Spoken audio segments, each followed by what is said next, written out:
আমি নাম নিলে তো আবার অসুবিধা। তারা যদি যুগপথের সঙ্গে হলে নিষ্পাপ হয়, তাহলে বাকি যারা 28টা দল দামি দামি নির্বাচনে আওয়ামী লীগের সঙ্গে হয়েছিল, তারা কি মহাপাপী? উদ্দেশ্য কি সেটা তো আমরা জানি, আরো একটু কিছুদিন পরে বলবো।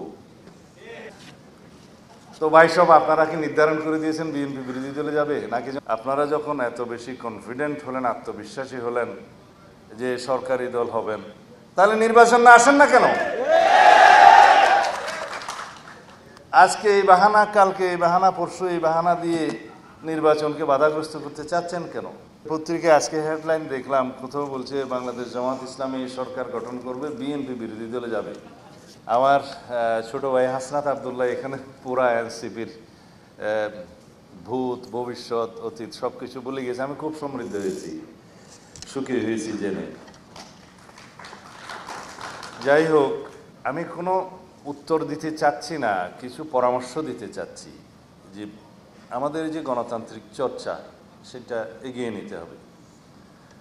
শুধু এই পরামর্শ দিতে চাই যে পৃথিবীতে একই সাথে কেউ সরকারি দল এবং বিরোধী দল থাকতে পারে না।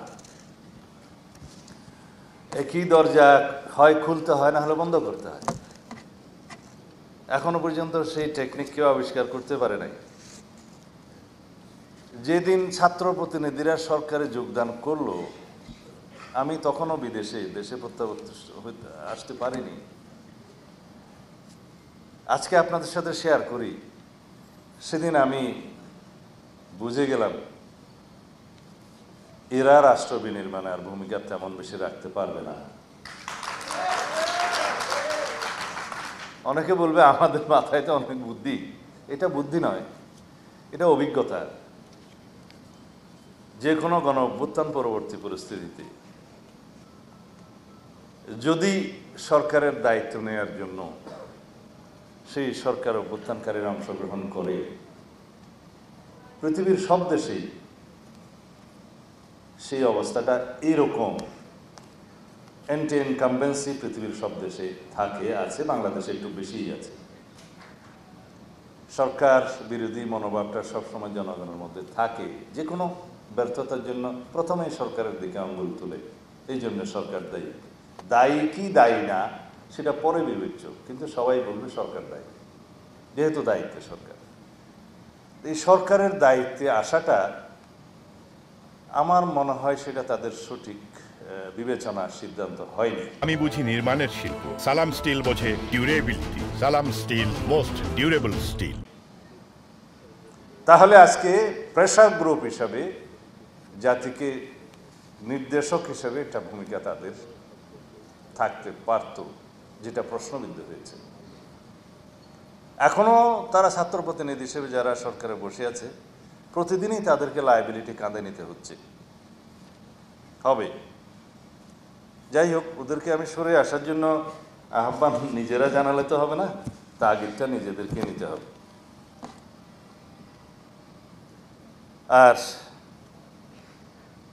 আমাদের কিছু কিছু ইতিহাস আছে পার্লামেন্টারি। সেই পার্লামেন্টে অনেক সময় আমরা বলতে শুনেছি, যদিও ওই পার্লামেন্টগুলোকে আমরা স্বীকৃতি দেই না, কিন্তু কিছু বচন, কিছু কাহাওয়াত এখনো রয়ে গেছে। একজন নেত্রী বলছিলেন, আর কি নামটা নেব কিনা, রোশনেশ্বর বলছিলেন, মাননীয় স্পিকার আপনিই বলে দেন আমি সরকারি দল না বিরোধী দল।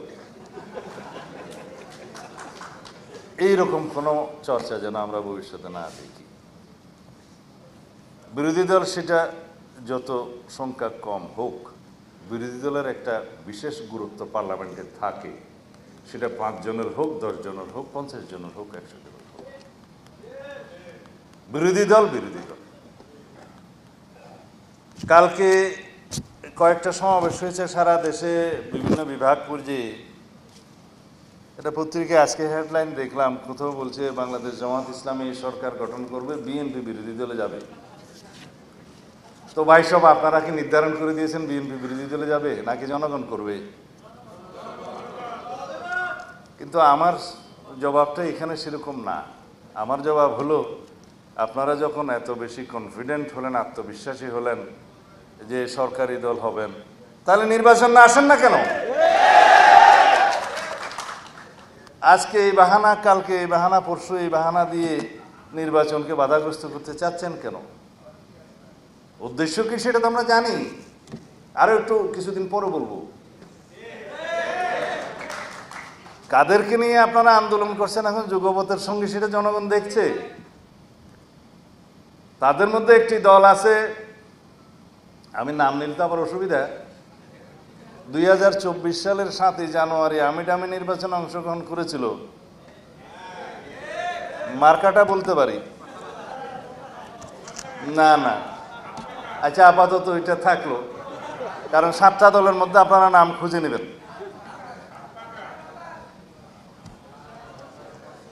তারা যদি যুগপথের সঙ্গে হলে নিষ্পাপ হয়, তাহলে বাকি যারা 28টা দল দামি দামি নির্বাচনে আওয়ামী লীগের সঙ্গে হয়েছিল, তারা কি মহাপাপী? মানে আপনাদের সাথে সঙ্গে হলে যুগপথের, তাদের কোনো পাপ নাই, এই নীতি সঠিক নয়। আর আপনারা কি বাতাসের কথা বললেন, তো যারা 2024 সালে নির্বাচনে তারা অংশগ্রহণ করার সুযোগ হয় নাই, কিন্তু তার আগের সব নির্বাচনে যারা হাত পাকা দিয়ে বাতাস করেছে তারাও সঙ্গী। তাদের সম্পর্কে আমি বললাম বলে আমার উপর মহা আক্রমণ। কিন্তু সবাই এক এক রকমের দাবি নিয়ে আন্দোলনে যেতে পারেন, গণতান্ত্রিক অধিকার আছে।